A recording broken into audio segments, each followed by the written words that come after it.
up, everybody? Welcome back to the segment, The Basement. My name is Johnny, and we have a few people here with us today. We have Dawson and Rose, What's up? and then we also have Jesse with us today. Hey. So today we're gonna be we just want to talk about kind of our childhoods, right? The experiences that kind of shaped and formed us into the people that we are today. Jesse, thank you for being here with us today. I just wanted to kind of ask, what if you could think of two specific occasions or events, periods in time, kind of contributed to who you are today as a person. What were those two? Two specific things. I guess it would have to be my life from Hawaii to San Francisco, and from San Francisco to here, in Whittier, pretty much. Those are the two major ones because before any of that, I was homeschooled. Socially, In Hawaii. yeah, in Hawaii, I was homeschooled, and just pretty much, I wasn't as social as I guess I am now. Um, being homeschooled, you're just alone for most of the time. But when I went to San Francisco, it just kind of made me more open to one another and just be able to understand each other. Just kind of, I guess, get out of my shell. Um, it would just be able to understand each other, just be more open about myself, be honest with myself. And that was the first one. The second one was when I came here to Whittier Church, being introduced by, I think, did you bring us here to church? Of course I did. Yeah, you did. Yeah. Okay. Of course. How else would you know about this? How else would I know about God? You're welcome. Oh, thank you, God. Shout out. Yeah, shout out, hashtag God. But no, just when I came here to church, kind of like a big event that kind of like helped me grow as a person is just being comfortable talking about my belief. San Francisco, yeah, about me, but here in Whittier is just like about what I believe, and I think that became more stronger because when I would go to work, I wouldn't really share my belief. Just keep it like down low or whatever. If they ask me, I kind of do a roundabout way of saying I'm a Christian, but now when someone were to ask me because of here Whittier Church, I'm able to express myself, clearly. Like, yeah, I'm a 7-day Adventist. Yeah, I go to church on Saturday. I know it's weird. How would you roundabout way say it? How would I roundabout? Like, Yeah. I guess I'm a Christian. Go to church here and there.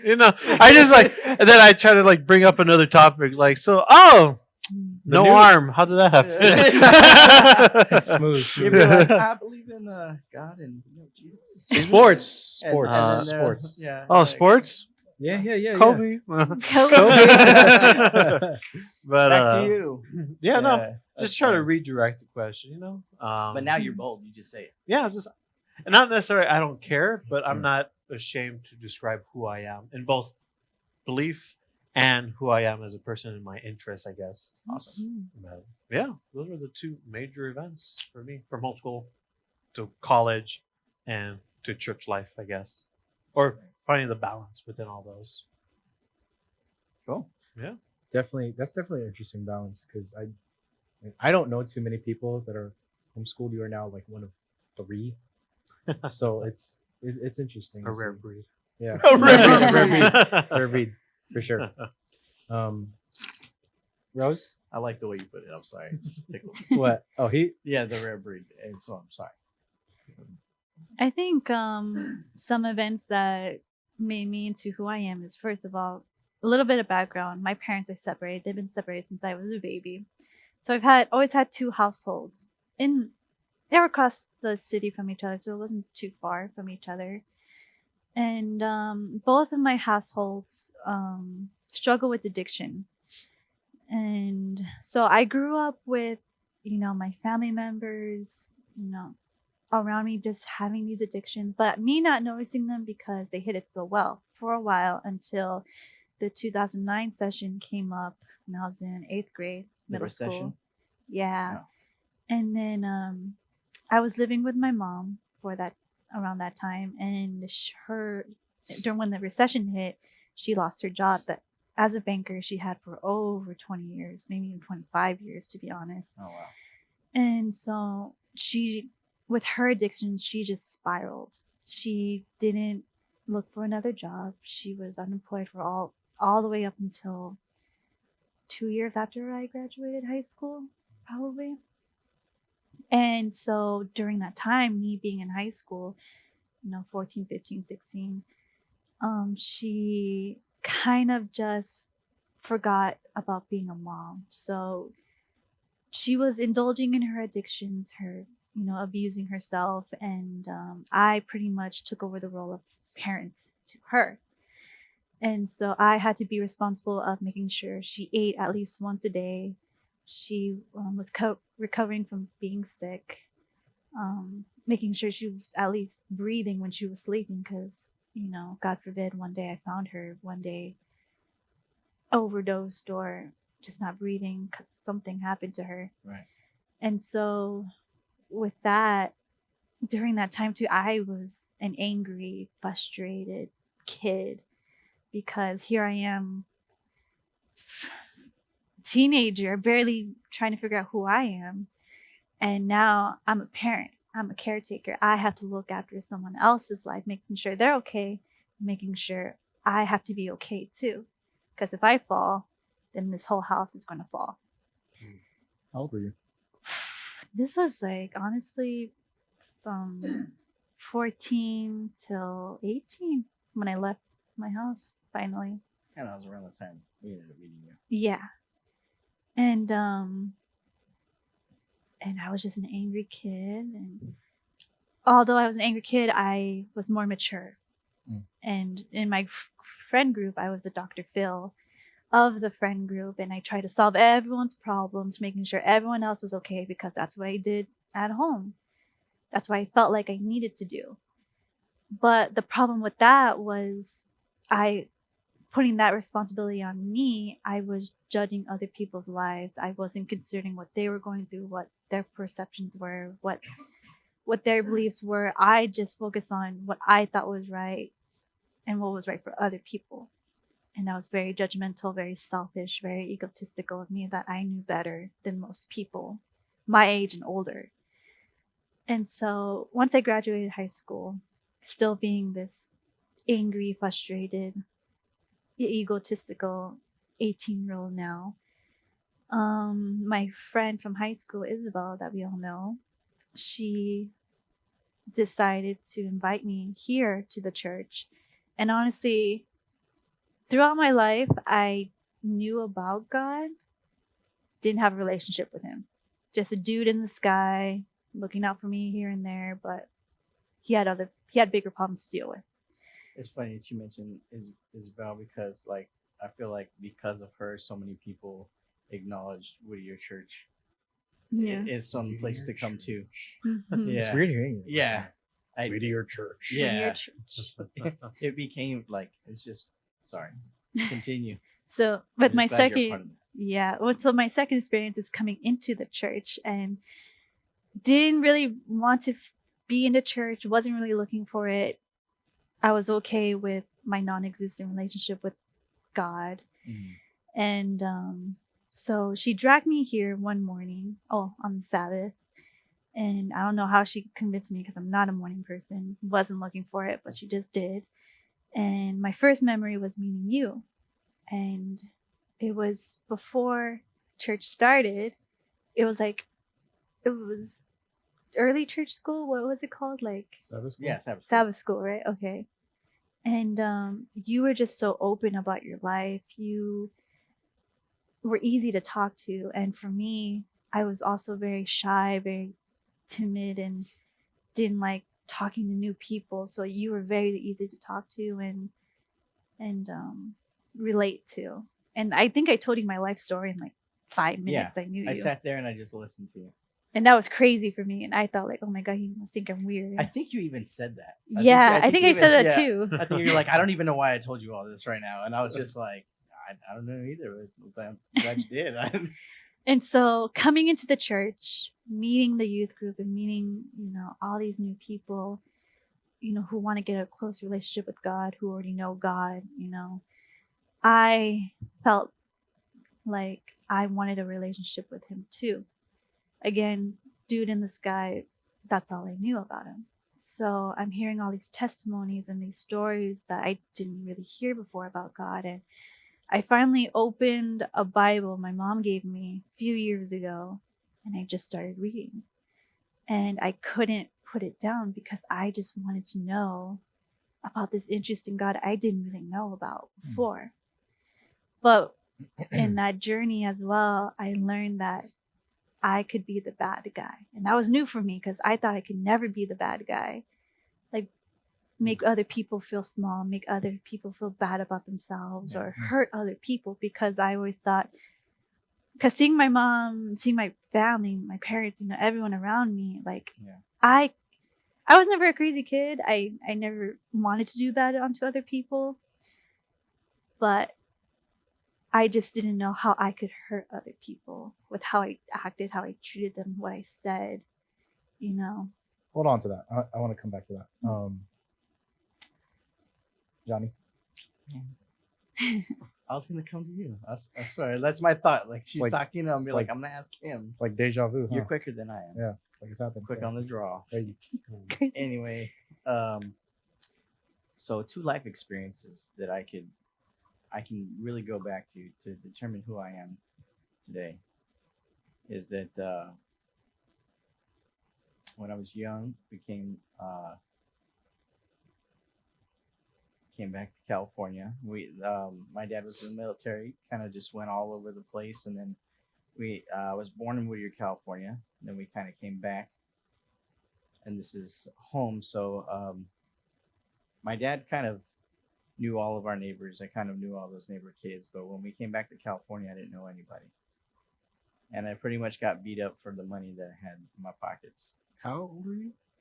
How old am I now? No, like were you at that point? In like first or second grade.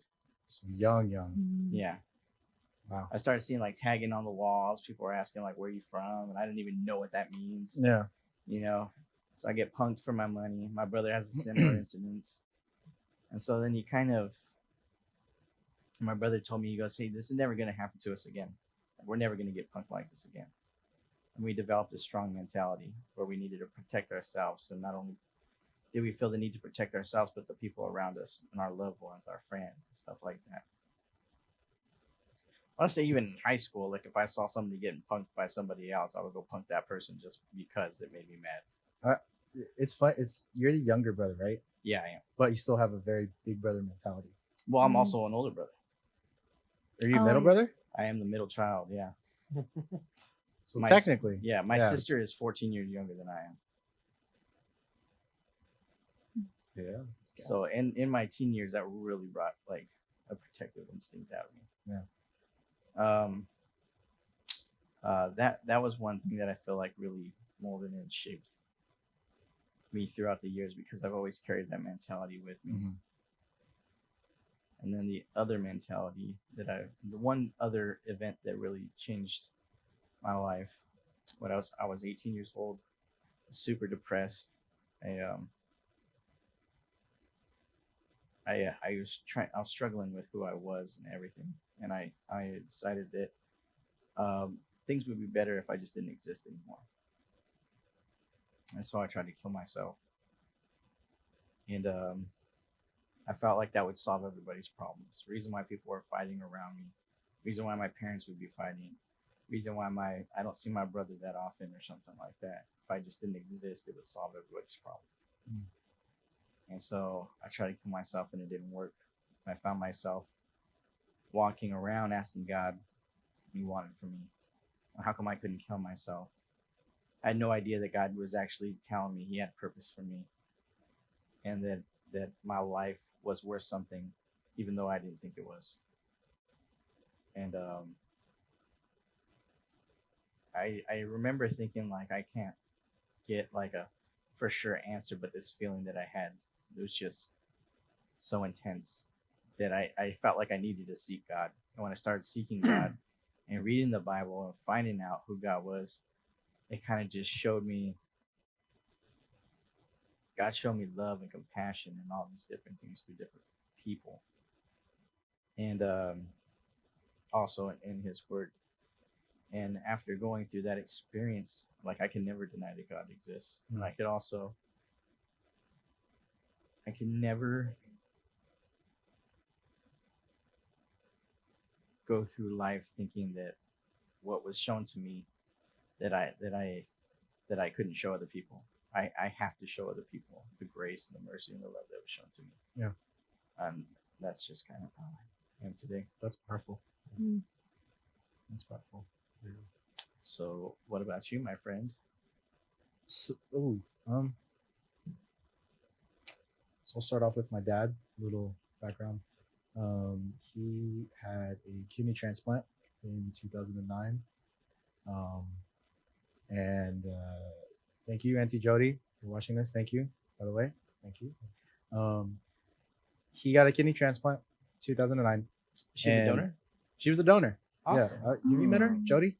I think I have. She's OG here. Yeah. She kind of comes here and there, but Was she around during the was it Lakewood? Linwood, OG. Back in the Linwood days. OG. Okay. OG. So she's OG, triple OG. Okay. So my dad got a transplant, and I basically lived in a hospital 2 weeks. This is when I was in 6th grade, and it was interesting because I felt it's a college. It's literally part of the college campus, so it was cool kind of just walking around the hospital. It was kind of cool walking around the campus in general. But what really stuck with me was seeing all the teams of the nurses and the doctors and all different types of specialists and all different facets of healthcare just kind of working together for one goal, and that one goal being just helping people. And I kind of really took that to heart, and it kind of, that kind of helping mentality kind of still sticks with me. So that was the first thing, right? The second thing I would say would be same year. My uncle was killed by a drunk driver, and that's one of those things where it's like you see it on the news, but you never really expect it to happen to you. It's one of those things where it's just like you see it, like, oh, that's so terrible. I feel bad for the family, but to live it is interesting. It literally feels like a nightmare. I remember that year, like it was really rough because I had, the great joy that was my dad getting a kidney, basically a second chance, an extension of life almost. And then for it to just be a complete 180 within the same year, it was interesting. I was a lot of anger. It was pretty dark. I didn't have anyone I could really talk to because it's like I'm 11, dude. Like You were 11 at this time. I was 11. This all happened the same year. I was 11 throughout. It's like, dude, like 11. It's like what you have crushes. Maybe you'll just be like, haha, I like you at recess. Yeah. But no, like my mentality was worrying about coming into puberty. in and puberty, yeah, pimples and kind stuff of like starting that. to think things like, Yeah. oh wow, like I never noticed that Jasmine was pretty cute, or Brianna was Or cute. Or Kaylee. Just kidding. That's interesting that you would mention that name. Yeah, interesting. So, anyways, back to what I was saying. Yeah, but I didn't really have anyone to talk to, so it was just a lot of pent up frustration and anger and negative feelings that I don't like now, but it was just part of my upbringing. And we'll touch back on that later. I just wanted to Jesse. Yeah. Jesse, Come here. my man Jesse. Hey. You were homeschooled, Yeah. right? And you went from being in Hawaii, right? Hawaii. Hawaii. Sorry, I've never been. I'm not from there. To living in. You're forgiven. Thank you. To living in San Francisco, which seems like a big culture shock. Correct me if I'm wrong. It's almost like it's not strong enough of a word to describe it. Yeah. Like night and day. Huh? It's Tell me, literally night tell, and tell day. me, tell me how, just making that change and just being around different types of people. How did those types of people influence you? Your social settings. Well, they're compared to Hawaii and compared to San Francisco. Socially, people are really nice in Hawaii. Dude, They like go all out- the time. They go out of their way to help you if they need to. Like they'll literally like take the time, explain things to you. You know, That's the maybe even culture. invite you to their houses, depending how far you guys are able to kick it. Dude, I It's- had a flat tire in Hawaii. 3 people pulled over to help me with my tire. That's amazing. And Oh. then they invited me to their house to eat in a luau. That's amazing. That's the I could not common imagine that being courtesy. here. That is common Oh, courtesy. in I you could see imagine that someone, being no here. one has helped yet? Oh, better pull over. Hey, are you okay? Need some help? Need anything? Oh, no? Okay then. No, nobody is in fear of you. Hey, this might be a weirdo. I have no clue. No, they're just like, that person needs help. I'll pull over. I'm gonna help them. This is the community. It's like a very like almost like a family orientation, but I Yeah. don't know. The whole island was Yeah, like that. it's so crazy. And Sorry, I didn't mean to take away from your No, no, upbringing. no. It's your life, not mine. I went to visit. You're for part a- of my life. for a little. Yeah. Uh, you. but no, it's just Hawaii just has that mindset, that mentality, just that social norm, I guess. And compared to San Francisco, you're on your own. Yeah. Like- for real. like Yeah. literally, like, and it's not really like people go out their way for you, but rather they'll kind of almost like, it's almost generalizing if I say it like this, but it's like if there's something that you did wrong, they'll yell at you, they'll scream at you. It's like they're almost wanting to be angry at something. They, they'll they want to almost- find a fault to point out. Yeah, Oh, okay. there's almost a reason, but that's not everyone. I have Yeah, met that's, some you said you were generalizing. I met generalizing, but But the that's people like, you have met, they weren't technically from San Francisco, right? oh yeah, no. When They're I was from going to all school, over the they're world. all over the world. I mean, Right. I would say about a third of them were from California, but they're from the south, or here The in South. Los Angeles. Yeah, here in the south. South. Compared to the South. north, San Francisco. There's only one person I knew that was actually The from San South. Francisco. Wait, South meaning California. Southern, Southern Southern California. California. Yeah, the south. Damn. not like the South is Not when the people South, say South. the South. No. Yeah. No, that's mid south. Middle Earth. Middle low. Yeah. But no, it's just because everyone was just coming to this compact city, Mhm. this, I wouldn't even say industrial, but this almost creative / entertainment / this busy people. Like it could be from CEOs to game studios, animation studios, just this industry of entertainment to even just like Amazon. And it's just this whole city just full of those people, and they're just, it seemed like their mindset of this like rush, I need to be there, is just, I need to get there, get out of my way. So what about Wow. your friends? My friends, well, they were just almost in a sense enjoying the experience socially, just because this was something new to them. They were on their own for the first time, just like me. Yeah. And that's where I kind of like, And that kind of puts you in the same boat for everybody, right? yeah, this is our common foundation, our common denominator, pretty much.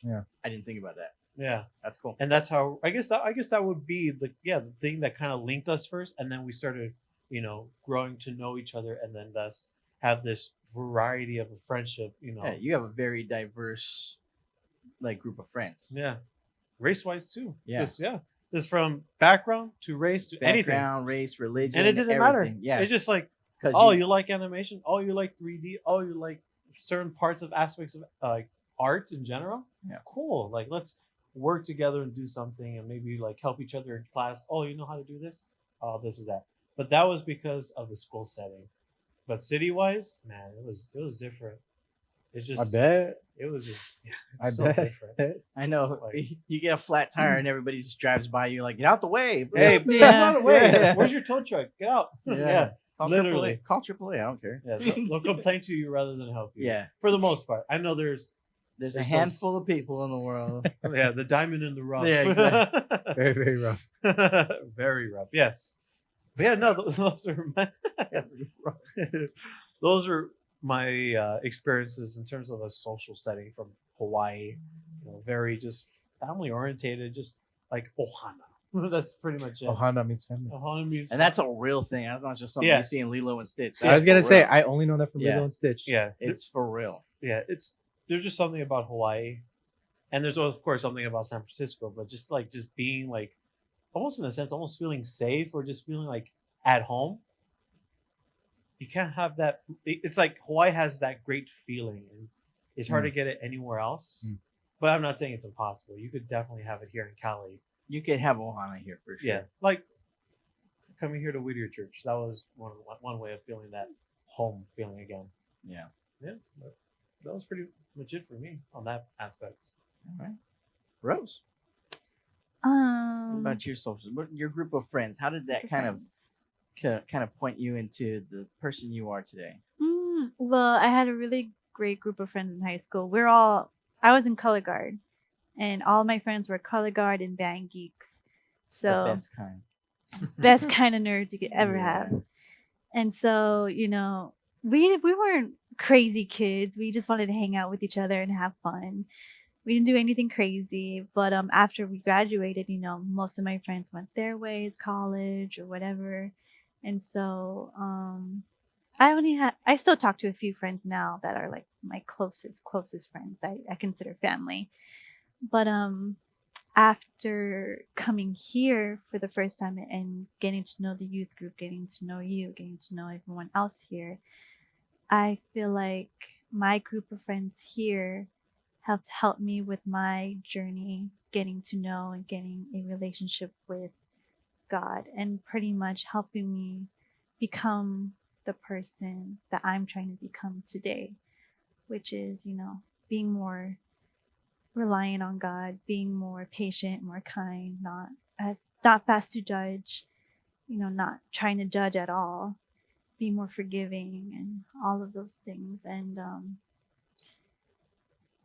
the impact on me is just being more Christ-like.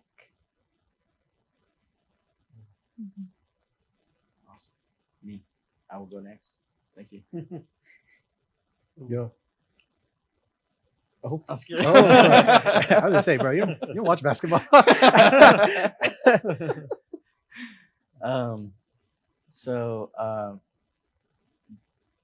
Just kind of going back to what I said when I was younger, my dad was in the military, so we moved around a lot. I went to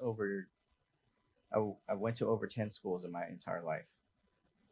So I literally had to learn how to make friends everywhere we lived. And none of my friends would ever be the same. My brother is literally my best friend. Because through everywhere I moved, and we've like he was always there for you. yeah, we've almost beat each other to a pulp, but but in the end, like we're best friends. Yeah. And every place we moved, I feel like I had to adapt to the different school and the different thing. And as a matter of fact, everywhere I moved, it was like a different state. So, like when I lived in Texas, like there's nothing but country music Yeah. being played in Texas. Tractors. Yeah. So then I when I lived in like New Jersey or Washington or any other place that Oh, I you've lived been in, all over. Oh. yeah. Over. So when I know moved in that. all these different states, like I've like adopted different culture, music wise, and everything else. So when I would move to another place, like it would just help me make friends with other people. It'd be like, oh, you like this music? You like that music? Or Mhm. oh, you're from here, or your family's from there. And like I would know things more than other people who had just been raised in one spot their whole life. I was diverse in a way where like I knew a lot of culture. So as I got older, I kind of used that like chameleon kind of adaptation to where I could just fit in everywhere. And by the time I got into high school, where we actually stopped moving and everything like that, when I got into high school, I was able to make friends throughout the entire school. And I tried to make friends so I wouldn't be lonely. And I used to have in high school, I literally had friends that were like punk rockers. I had friends that were heavy metal dudes. I had friends that were football guys. I had just like the emo friends, skaters, cholos, drug dealers, all of them my friends. It's like you're listing off all the cliche groups in like a early 2000s movie. Yeah. Or like a like what is that? 10 Things I Hate About You. Yes, Just like that book, just like that. Yeah. You're listing all off. That's funny. I haven't heard anybody mention that movie in a while. It's a great movie. I actually like it though. I love that movie. It's a great movie, guys. Watch it. And if your parents are cool with it. Oh yeah. Yeah. So all these different, and I would make friends with all these different groups, and it doesn't matter what part of the school I went to, I would be like this, walking around just high-fiving everybody. But I made my biggest core group of friends in middle school, and those guys that they hung out with mostly throughout middle school, a bunch of jokesters and stuff like that. We all ended up being wrestlers in high school, and a lot of those guys ended up being like in my wedding when I got married. We'll hit each other up like once or twice a year or something like that, but we're really, really close. And although like I've gotten a lot of trouble with these guys in my life now, I feel like there's a reason why they still hit me up. You know, that they whatever character traits that I put out there, they like about me, and it's something that keeps us connected and bonded.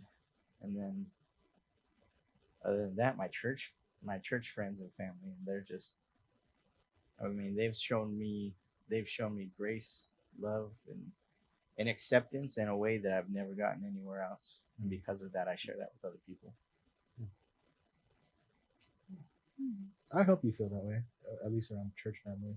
Yeah, I feel like that's the purpose. You know, a lot of people miss that, man. I wouldn't be here That's, with you. that's true. That's If facts. I didn't All right. feel it, Touche. I wouldn't Yeah. be sitting here. And Rose wouldn't be telling part of her story and mentioning me in it. Yeah. all What's 5 up, minutes Johnny? of it. Yeah, all 5 minutes of it. Anyway, what was it? Did we get a chance to ask you? About what? No, About your friends. My my friends. man. Yeah. Oh. they're great. Shout out. Cool. No, Moving on. No. Next question. So I was kind of the same. In high school, I was kind of like a social butterfly. But it was just more of like I just wanted to be cool. mariposa. See. I'm just kidding. Yes. See. Yeah. See. See. Si, senor. See? I just wanted to throw that out there, see if you catch it. You're good. Sorry. Okay, thank you. So I honestly just wanted to I wanted to be liked by everybody. So I was trying to be cool with everybody, you know. And at the end of high school, I just kind of got this mentality of big fish in a small pond. I didn't see it that way at the time, but I went to a private school. So small pond, Isn't that a line from an Ice Cube song? big fish, small pond. Probably, dude. I I don't know. I just wanted It to know if you rhymes, knew. so yeah, it sounds familiar. But So you adopted that mentality, big fish in a small pond. yeah. Sorry, I threw you off. No, you're good. I throw myself off all the time. So I had that mentality, right? And from there, leaving high school, I went to college, which is the natural movement, and I like completely reverted because like naturally I'm pretty introvert. I'm pretty reserved. You know, if I don't know you, I'm not gonna go out of my way to talk to you. Mhm. But if I'm cool with you, then we'll talk. So I had that mentality pretty much up until I reached my current line of work, which is like, so I'm an EMT. Spoilers, EMT, and there's a saying that we say. It's more of just to like warn you not to be dumb, but we all say it's a very small world out there, and it's just because like you know everyone, and I was familiar with that, and it kind of brought me out of my shell almost because before that I was just kind of trying to be everybody's, I was trying to be cool with everybody, so I didn't really have personality to myself. It was just more of everybody's personality. But then I reached EMS, and then it was like, dude, you got to be real with these people, because you go through a lot of stuff together, and you see all kinds of things that a lot of people don't. Yeah. So you have to be true to yourself, but you have to be true to the guy next to you, and you have to be true to your partner. So, yeah, going from big fish to small pond to no fish, big pond, and then literally an ocean. I would say it made me more pronounced as a person, my personality. But enough about me. I don't want to hear about me all the time. I want to hear about Jesse. Oh, good. It's like, good. I was wondering when I was gonna get back to Finally you. back to me. Oh, finally. It's back Um, to you, my man. All right. What His ego is growing. so you mentioned Yeah. your move from Hawaii, right, to Frisco and being homeschooled. How did that, and not even necessarily just that, but how did those experiences kind of shape you into the fine young man you are today? A fine young 27-year-old male That still looks like, still looks like you're 21. yeah, surprisingly. Yeah. Take it, dude. Take it. Just take it. Praise my mom. Shout out my genes. Shout Thank out God for DNA. your mom. Thank God good for good genes. genetics. I would have to say I'm kind of glad how I was raised and how I got here today. Because if it didn't, I wouldn't have met any of you. I probably would have been to church. Mm. I have no idea where I would be actually. Where I would be like career wise, how I would be, in life, relationship wise. Like I'm very happy that I got to know Johnny. I'm very happy that I met Rose. And I'm very happy to know you guys and the crew that's helping us put this together. I'm glad to hear you say that because you told me that you didn't like me. I know I hated you. I was just gonna say, you said my relationship, so I immediately thought, Rose. But then you said Johnny. I was like, my relationship with Johnny. I'm going by day of met Yeah, or the yeah, day there of you go. introduction. Yeah. I first met Johnny. My first. He was, My first. yeah, he was like, I don't like him. But he's all right. Oh, that was He's all right. that was Yeah, all right. interesting. Yeah, that wasn't interesting. Good to know. I was like, okay, so he hates me. But yeah, no. If it wasn't for me just moving to California, and if I were to just continue in Hawaii, I feel like actually that in itself. I think I could guess where I would be today if I just stayed in Hawaii. Hmm. I probably would have kids. Oh wow. No, it's just Hawaii does have an issue with getting into relationships rather quickly, and then unfortunately having kids. There is a bigger issue in Hawaii with that. I've Not- never not heard of against this. anybody. Not else in Hawaii. against, Yeah. but it We does love you add guys. financial struggle. Just add Adds certain to things, it, adds yeah. flavor to your life. Yeah. Yeah. Careful, Johnny. But- Careful. If that would I happen, was talking about Hawaii. Yeah. just Hawaii. If I stayed in Hawaii Hawaii, does that to you. Yeah. I don't know where I would be, but I praise God that, through the struggles, financially or just, personality, just that struggle of just becoming who I am today, I do praise God that I did get to meet everyone here, that I continue to, search for ways to better myself and to better myself with each other, I guess. But no, just praise God that I'm just here today, just sharing my experience with not only you guys, but those that are, watching us. But yeah, no. All right, Dawson. I'm just kidding. Yeah, man, I was ready. I was ready. I just wanted to throw that out of left field. But Rose, really, My turn? Yeah, it's you. My turn? Yeah, it's really you. I think my experience has shaped me to be more compassionate, to be more forgiving, to be more patient, and to have thicker skin. Because people will disappoint you constantly throughout your life, but the only Well, no. only thing you could really rely on is yourself, and more importantly, rely on God, because He hasn't failed me yet, and I don't believe He'll ever fail me. And to also understand, You won't. people as well, because people don't purposely choose to have a bad life. They may make bad decisions, or something bad has happened to them, and they turned out how they turned out at that moment, hopefully. But just to have compassion, not judge too quickly, because you don't know what that person has gone through. Seeing it from my family, my family aren't bad people. They're just people who made bad decisions. And to also cherish healthy friendships, healthy relationships a little bit more, and work on being that to other people. I love how you talked about your family. And another thing that I just want to point out, just to clarify, because there's this common misconception between people who look at Christianity or religion or anything like that. But like, it's not good people that go to heaven. It's forgiven people. Yes. Yeah. And so like when people like try to break it down to like, am I going to go to heaven because I'm a good person or a bad person? That's not the question. Mhm.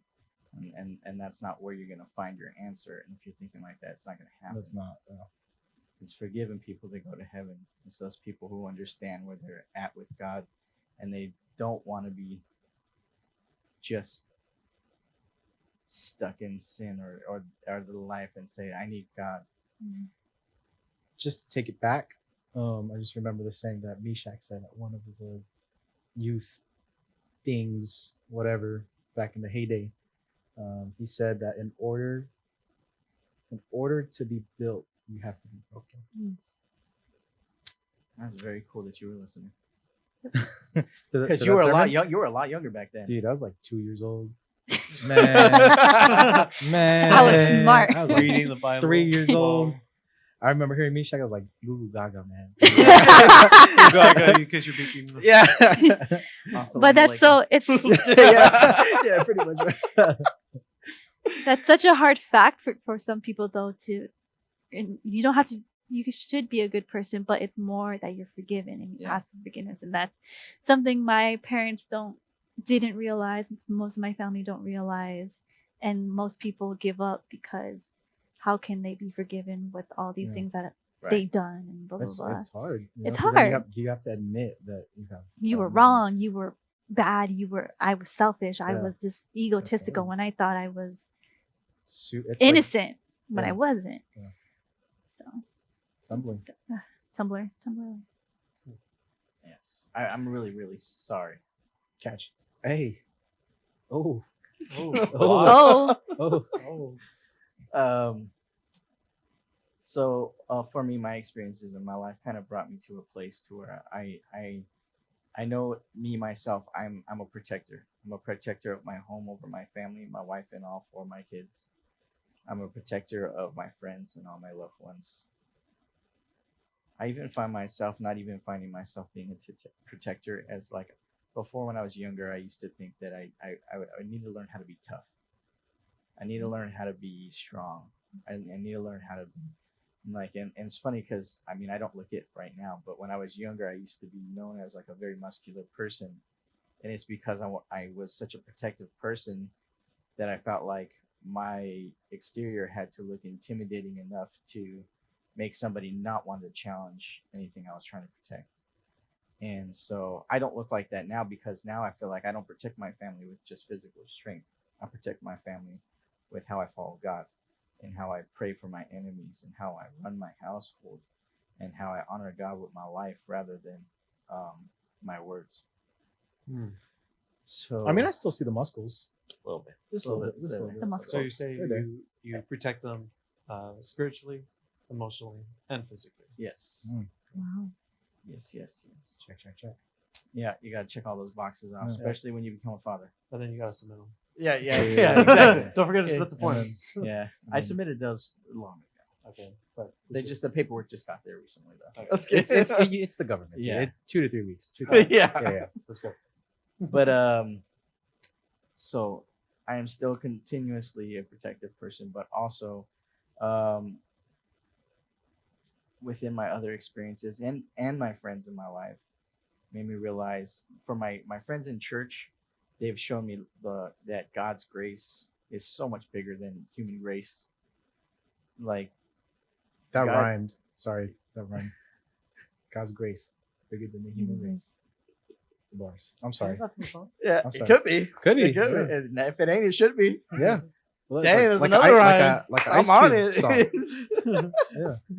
No, but literally, like God's grace is that big. God's love is unconditional. It's Mhm. deeper and bigger than anything we could ever comprehend. Mm. And because of that, I want to share that with other people, and I've done so. And I've even done so with my other friends that I've made in the world just because God extended it out to me, I want to extend it out to them, and that's just kind of part of who I am today, and I haven't stopped doing it. Yeah, I agree. Awesome, my man. Johnny. Back to you. Oh, I dropped it. I'm sorry. Ah, Oh, ah, third and inches. Third and inches. What are you asking? I just want to know your life experiences and how they reflected your character today. That's Or- interesting. How your life experiences did that. How my life experiences developed. So going back to my first story, which was about my father. I thought you were gonna sing it to us. No, So, that's the live action basement basement the play. The musical. Yeah, the musical. Yeah, there you go. The musical. But going back to my father, like I said, living in a hospital at UCLA Ronald Reagan, it showed me like care and compassion because I saw these people that were there for long hours. You know, I saw them every other day, and you know they had the same energy. They all cared. It wasn't like, you know, a facade. You know, it wasn't like that customer service thing. But like these people actually cared about my dad. They cared about me. The surgeon that did my father's that did his transplant, it was like 4 in the morning when he got admitted to a room. But he was like, "Hey, dude, do you want ice cream? Like, we have ice cream. Like, I can get you a strawberry shortcake right now." And like, I was like, "Oh, sure." But then, of course, I was like, no ice cream past like 8. But like these people actually care, you know, and that showed me. So, are you saying that your mom made you turn down the ice cream? I'm glad that you got that from that. Yeah, I didn't that's say a it, life Hey, experience. mom. I didn't say it. I didn't say it, mom. No, but that like especially because I work in healthcare now, that in order to truly be the best at what I do, and not even just be the best, but be the best character that God would want me to be, The best you. the best me that He wants me to be, because it's not for me. It's, you know, it's there's a higher purpose. Right. So it showed me, you know, care for people, and be compassionate for people, because everybody goes through their own lives, their own struggles, their own woes. Which leads me to my next, which is actually a little bit of a 180. Um, I was telling you guys about my uncle, and how I was so angry, and this is just blind rage, you know. And I I hated that man. I'm not gonna mention his name, but I genuinely hated him. I wanted You to know see his him. name? Yeah.